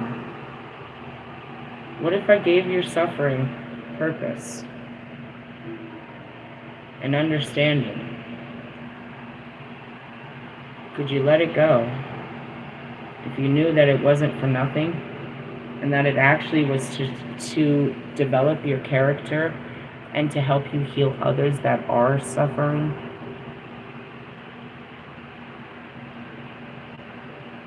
Everybody's suffering. If one of us can figure out how to stop it, then we can teach others how to stop it, and people stop suffering. I learned, but I didn't learn on my own. And it doesn't stop the suffering. I mean, because a lot of it, most of it isn't As you stop the suffering by learning from where it came from and why it keeps coming. The things, like, I don't want to suffer anymore. Then look back at your suffering so you don't have to you don't keep reliving it. When you learn your lesson, you don't walk, lightning doesn't hit the same place twice. But it has to strike. The lightning has to strike for you to learn this lesson. It's like, why does this keep happening? Because you haven't learned your lesson. Why do you keep suffering? Because you haven't understood what you're supposed to learn in the suffering. After you learn it, you will not suffer anymore. You'll walk away from it. You literally will walk away from your own suffering. Meaning, here's an example. Mr. Plum got cancer. And he had a really bad mindset. He had the mindset that he was going to die. And this was the worst thing that could ever happen. And how could this happen to him? And, poor me. He tells the story that his first day of chemo, he goes in. And a 6-year-old boy, bright as can be, head shaved, comes and sits next to him. And this is his life. And he smiles. And he gives him hope. He said, oh, hell. This kid doesn't even know life. This is his life, and he smiles through it because he's going to live a good life. If this kid can make this through this, I can too. If he gives me, you know what I mean? Mr. Plum looks at chemo as this is going to kill me and this is the end of my life. The kid goes in and says, this is chemo and this is going to save me and this is how I'm going to. And it changed his mentality about his journey ahead with chemo. And he realized as he would sit there every night crying and he would, he lost his hair and you're losing your bowels and you're losing it. He would remember that 6-year-old, that's what the 6-year-old does too. And if that little boy can do it, he can do it too.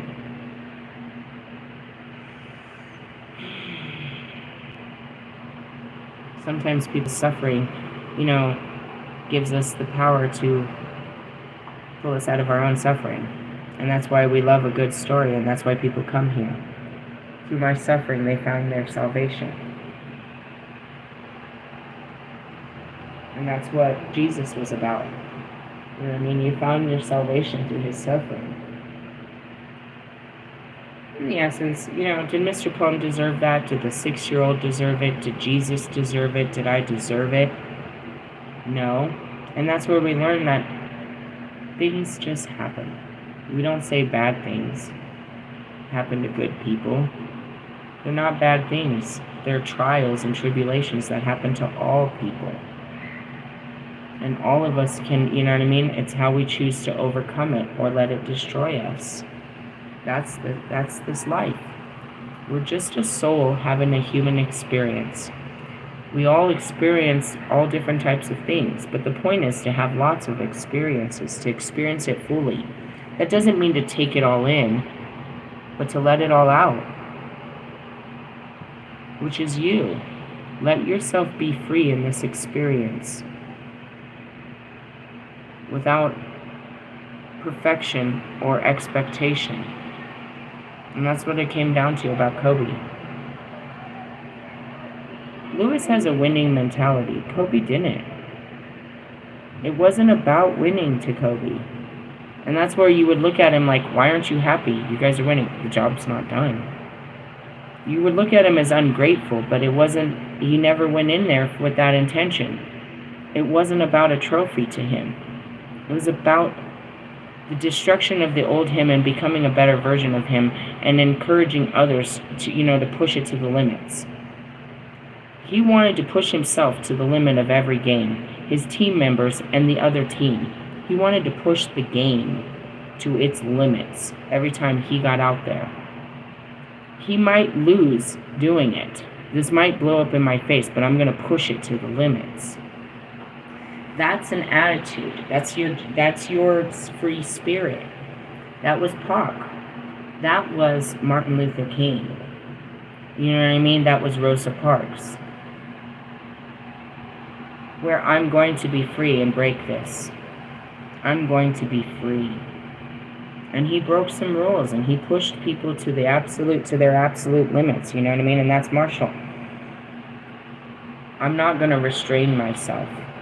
And that's me. Don't tell me that you can't hear this, or that I can't say this just because you can't fucking hear it.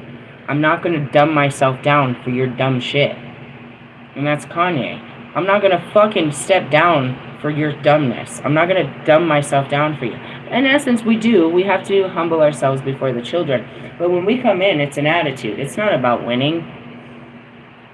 Some of them, it's about proving. For me, it's just about living.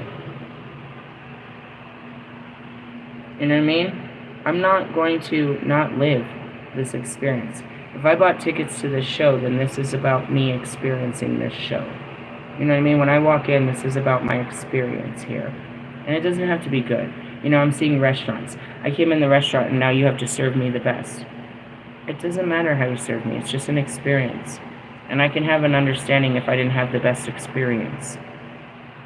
I just came and I had an experience. It wasn't the best. Do I regret it? I mean, I got fed. I mean, did I get my money's worth? Maybe I thought I was going to get more for my money, but okay. It was an experience. Moving on. It's not like, oh, that one sucked and I'm going to Yelp them and I'm never going to go there because they didn't treat me like fucking royalty. I heard you say that, Kathy J. She said that on the radio. Like, everybody wants them to get the most out of their money, and how they go out and people don't give them the service they're entitled to because they didn't have the money to do this to begin with. Hold on, bro. You went to buy a meal, and you wanted a show? You know what I mean? And that's it. It's like, what are you really trying to pay for here? There's a lot to be said in this, and that's it, is when you realize you're not the body, the mind, but that you're a spirit inside of it, and you have to manage it, working through all that. And you want to be a free spirit, not limited by the appearance of your body, whether it be male or female, whether it be young or old, whether it be pretty or ugly. And you don't want to be limited by, you know what I mean, your belief systems. See an Ali. Ali's a forbidden love. He's an Islamic man. He can't love me for so many different reasons. And me talking dirty to him, it only makes it worse. All of these reasons. You could say even just being a Christian woman wouldn't have allowed it. Being white wouldn't have allowed it. Being American wouldn't have allowed it. Being all these things. Because of his traditional belief system, he can't love me. He's not allowed to, is what it is. I think you could love the shit out of me if you let yourself. But he can't allow himself because of what the world has told him he can and can't do. Okay. I'll believe this. And that goes back to, Bobby. He can't love me because he can't get divorced. He believes that that's, the worst, that's worse than death. Okay. Russ, I can't leave my... Okay. That's your belief system, dude. That doesn't let you be free. I asked Marshall, what is it that now? This is what we're supposed to do, is work through our fears. What is it that you fear now? Which one of your fears keeps you from being with me? Talking to me? Having a relationship with me? It's not me. What is standing in your mind that keeps you from being free with me? Work on that. I'll know when you're done. You'll reach out when you figure this out. I know when you figure this out, because then I'll reach out and then I'll know that you've worked through all your fears and your limitations. That's all that means. They're still scared. Of what? I don't know. Something in the past. I didn't do shit. I mean, what do you have to fear of me? I literally am a representation of God. I am the holiest of holy on this planet. I am the most protected fucking being in the light and the dark. What are you afraid of? People, what would people think? You're gonna have to work on that. You're still at square one. Like, you're still in the perception of others. You're still in other people's minds about this. You're nowhere near your heart. You haven't worked through your own mind. You're in other people's minds about this. Okay, Oh God, I'm gonna be single for a long time, aren't I? That's where it's like, good thing I love being single. What's your fears? Penetration. I'm still working on that. That's about it. and what to feed you, and what to do with you all day. What do we do all day? What do we do all day? In the sense of, I don't know what to do with myself all day. I let God. So then if you're asking me what to do, I don't know what to tell you. I'm waiting for God to tell me. Are you going to tell me what to do? What if I don't like what you tell me? Are we going to argue? God didn't tell me. What are you telling me? What are we doing? Those kind of things. I have those kind of fears. Like the day-to-day life is kind of scary to me. Every day is scary to me in my life. So I'm not going to read any of this. We're going to pick this up. What did I turn to? Oh, God. It's an invocation and a bunch of 22s and numbers. What the fuck is this? The name of powers. Oh, this is Wolfman and putting the letters together to make numbers and make himself powerful through numbers. Such an idiot. Yeah. Spiritual people are not material. You leave your material world. The context of your mind is what creates your material world. That's how I became spiritual. I lost my mind. Truthfully. And that's why they call spiritual people crazy. You do. Because you don't think like them anymore. You're not part of the mass consciousness of, the way that people think. You're not part of the matrix. You're crazy. You don't think like us. You must be crazy. I am a total lunatic, I guess. The weird part is I was crazy being part of the matrix. The only way I could be part of the matrix was to be crazy. Or it drove me crazy. I'm not quite sure. Whatever the case may be. Those personalities, my craziness was able to maintain this shit. But me and my heart, I can't even. It's too crazy to even try to live up to this expectation.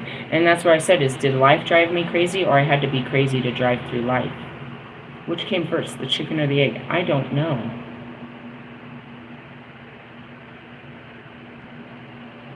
Life made me what I was, and that sickness was able to be successful in life. How the fuck does that work? In the essence, people want me, you want me to go back to being sick, unhappy, disturbed, no freedoms, just following, following you in the rat race, everybody else, ambitions, like in the essence, you want me to believe like you believe that if I don't work hard in this life that nothing will be given to me, and that everything, my whole future depends on how hard I work and the things I accumulate. My kids' success in life depends on how successful I am in this material world. You want me to believe what you believe. I don't believe that, bro.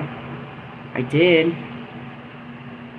That if I didn't do it, nobody would do it, and we're gonna be, we won't have good lives. We have great lives, and we still, we have stuff too. I'm just saying, if she needed a dress, I could have bought her a dress. That's what pisses me off. I told her I'd get her a fucking tux too. I told this bitch I'd do this shit yesterday.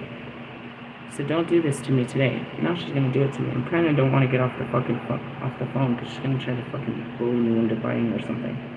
Fucking shit. God, you better handle your kids. Where's your father in a time like this? Sperm donor. I gotta play mommy and daddy in all of this. And that's it too. It's like, even though you realize you become the spirit once again, you're trapped in your body, bro.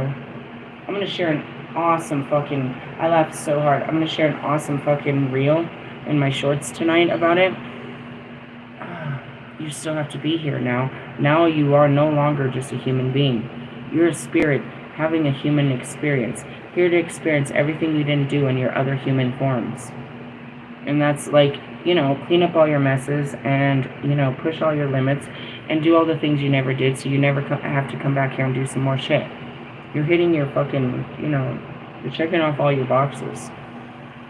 Is what you're supposed to do when you're in your spirit. Once your spirit awakens, dude, you have work to do.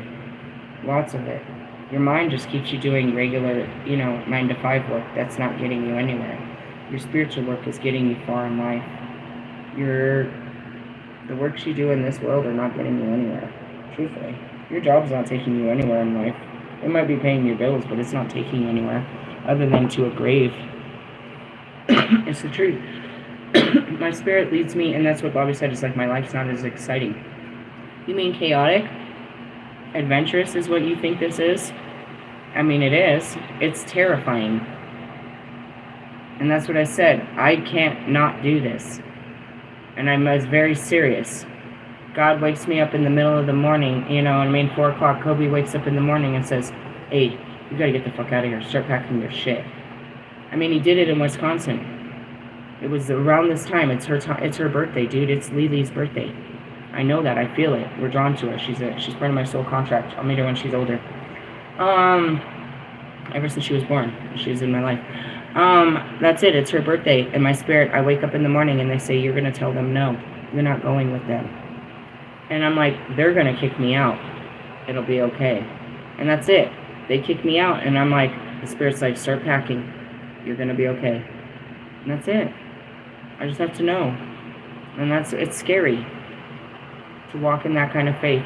But you know what I mean? That's what kept Jesus safe. Is like, you know what I mean? The Spirit led him. It's time to go. Right now, we gotta pack up. I don't know. God says. That's my kids, bro. They're not gonna argue with me. They've learned this. They might be sad and pissed off, but they know that when God speaks, and that's what I said. Tell God. Ask God. I'll ask God. That's what my daughter hit me with yesterday.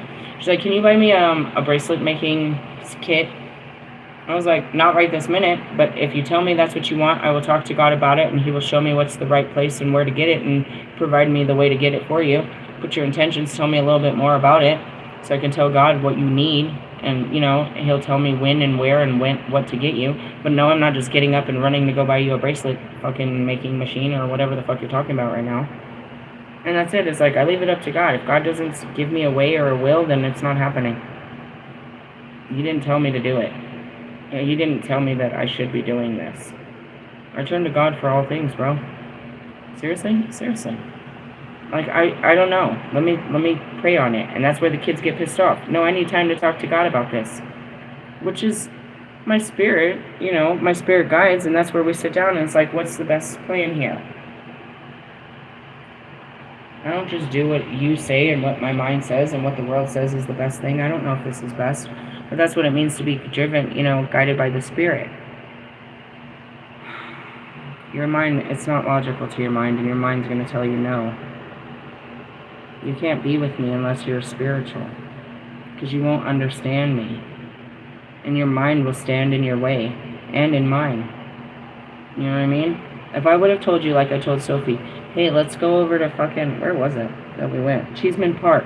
I saw a documentary that it's haunted and I want to clean it up. Why would you say no? Because your mind. Because it's what? Filled with fears.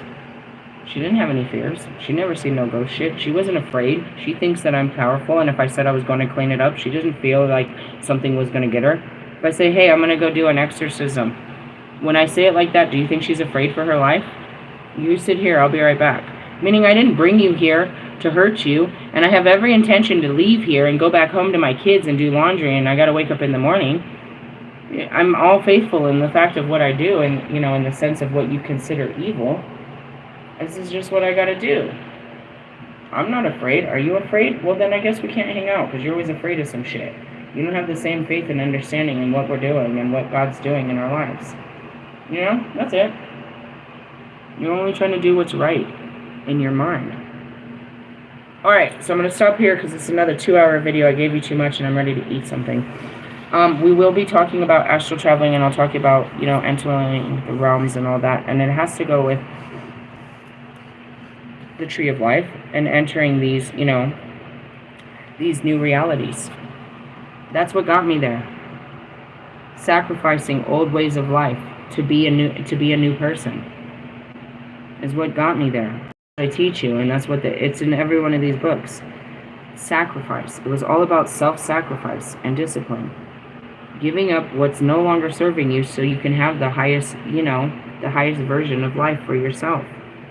This relationship is comfortable, but not exciting or challenging, intimidating, or thrilling. It's just comfortable, which is boring. This person isn't challenging you or pushing you to be better. This job isn't challenging you or pushing you. And that's exactly what I said in my interview. You know what I mean? The question was, what is the longest period of time that you stay with a position and why? I said, well, that determines the challenge of the position. I said, I always start out with an open mind and an entry level, understanding. But I challenge myself to understand the full workings of any position, any corporation that I work for, starting at one position. So if there's a lot of growth opportunity and challenge, then I tend to stick around. It was like something like hospitality, working in the restaurant, or in the hotel industry, kept my intrigue a lot longer because there was an ability for cross training. After I mastered one position, there was an opportunity to cross over and learn how to master another position. But ultimately, no. When there's no more to be learned, I typically leave. And that's it. That's a Sagittarius, always wanting something new. I want to master this. I want to get good at it, only to teach someone else and move on. Yeah, I learned how to do that. That was great. I want to learn how to do something else. My favorite thing in life is learning. And that's what makes me a great teacher. I'm an amazing learner because I like to learn things. I like to learn. I like to push that, you know what I mean? I like to learn something, apply it, practice it, you know what I mean, exercise it. In essence, become an expert at it. Teach somebody what I've learned real quick, because otherwise it's useful. You'll never know what check this out. You got to check out what I just figured out. Teach somebody this knowledge, wisdom, and expertise that I spent all this time learning, the basics of it, and move the fuck on. And then even Bobby can attest to this. So when I started at the hotel, I was a PBX operator, which was the phone person. I'm in the back and I answer the phones. I handle billing. I take care of the phones and I handle billing. I built a system on a piece of paper that showed which of all of these codes that you were supposed to be billing. Nobody knew who they were supposed to be billing, right? So in the end of one of my shifts, the managers would see that I have already taken in $20,000 to $30,000 of income during my shift. I was the one. It was my name that sat and charged all of these cards legally. Now, the other person that's in charge of the phone is just fucking around on their phone, and they're not charging cards, and they're not doing all of this stuff. I made a system, and I showed them. I broke down all of these codes that would pop up. What it is it shows the reservations for the day, and then it shows a 4-letter code of where these reservations came from. A third-party reservation was made by Hotwire or Expedia or Hotels.com. All of those reservations were supposed to charge your card before check-in. It was our job that the second that reservation came in, even if it was from months from now, is to charge you. It was part of the reservation. It's our job to charge you. Okay? We were supposed to charge you. So they don't know all of these. You're supposed to be charging all of these cards. All of these reservations that were just made for today, that are going to be in the future, that were made under this code, you're supposed to be taking all that money from them and putting it into the hotel. Okay? All of these type of reservations that, okay, these ones are due. If they didn't cancel within 48 hours, you're supposed to take all that money. I was bringing in hella money, but as I learned this all on my own, just opening them up, and that's what Steve said. Just click buttons. Learn it. If you break anything, I can fix it. So I figured this all out, all these codes, and I made a cheat sheet, and I put it in the PBX. This is what you're supposed to do. If you see these codes, charge the card. So then I made them like me, and they would see it. Where did all this money come from? How come we have all of these? You charged $20,000 in fucking credit cards? Yes, but I did it legally. They were supposed to be charged. They were just sitting there. You were waiting for check-in, and you were supposed to charge them. Meaning, it doesn't matter if you showed up. You paid on Expedia and said that you were going to pay for this check-in for this 7 days. It doesn't matter if you showed up. It was part of it. I'm supposed to charge you. Expedia doesn't. I do. But they wait until you show up. And if you don't show up, they don't get their money. I was really good at understanding what I had to do. So that's what I did. I learned the system, and then I left a cheat code for everyone else. Here, this is what I learned. You can be like me. Bye-bye now. And that's what I did. So then I got to the front desk, and I learned how to work that system. Hey, don't do that. This is a quicker way to check them out. Reservations. This is how I do my blocks. I mastered what you taught me how to do, and I teach someone else, and then I go learn something else. And that's how I've lived life. That's how I learned all these businesses, and I had over 32 different paying positional jobs as a gypsy.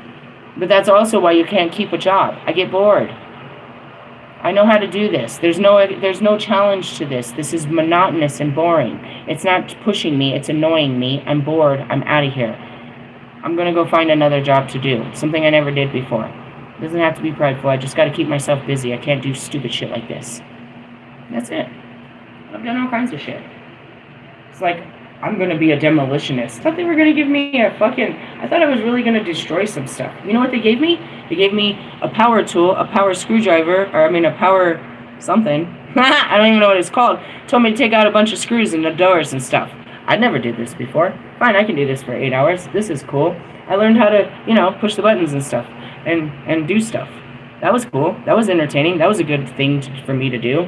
It wasn't very girly, but I felt like, you know, Bob the Builder type bitch. I felt very lesbianist. You know what I mean? In the sense of, I just want to try something. I don't need to be the best at it. I just want to try it. I want to, you know, I want to figure it out and then move on. And that's what it means to have an experience, you know, to experience life.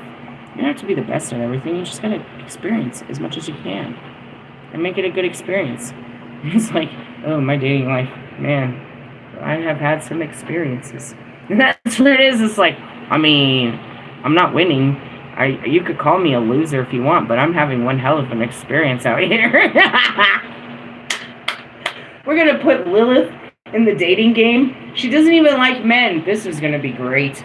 She's going to eat them up. This is going to be great. Give her a desire to date. This would be great. This is not great. And that's where I'm like, I really want to, but I fucking don't want to. And I don't know which one's more powerful. Desire. Like, I'm trying. What's standing in my way? Me. I'm my biggest problem. Which is, you are your own biggest problem. Work through you. I love you guys. Damn, tomorrow's Friday. We're gonna have shadows and shit. Oh, yeah. If you made it this far. I'm going to do an open Q&A tomorrow. You can ask the gods or me or whoever, whatever you want to ask. Or you can just come and talk to the Holy Spirit, which is me. And through me, you can talk to all spirits if you want to talk. Don't ask me stupid shit that's going to get us all in trouble. Don't ask me who killed JFK or some stupid shit like that. Like, don't get me into stupid shit like that. Don't ask me a question that they're already, you know what I mean? Don't ask me a question that's going to get me in trouble. Or you. You know what I mean? Or that, just don't do that. That's stupid. If it doesn't apply to your life, I don't really want to talk about it. I mean, really. If you really, like, want to talk to your dead grandma or something like that, okay, sure. Sure. I'm not talking to them. I'll tell my spirit guides to send them, you know, what did they say? I don't like to go into the dead. Why? Because everybody's dead. It's like, get off me. There's too much. I don't really talk to the dead like that.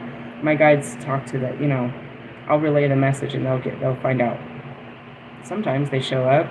Why? Because I guess they're special. A bunch of dead people don't come to me, dude.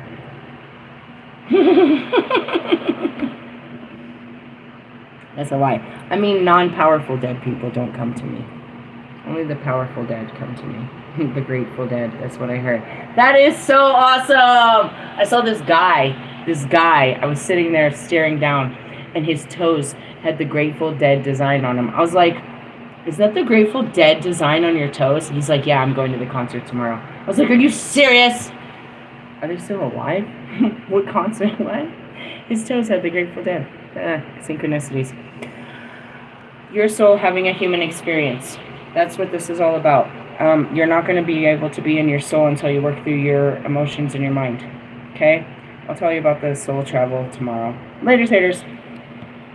Oops.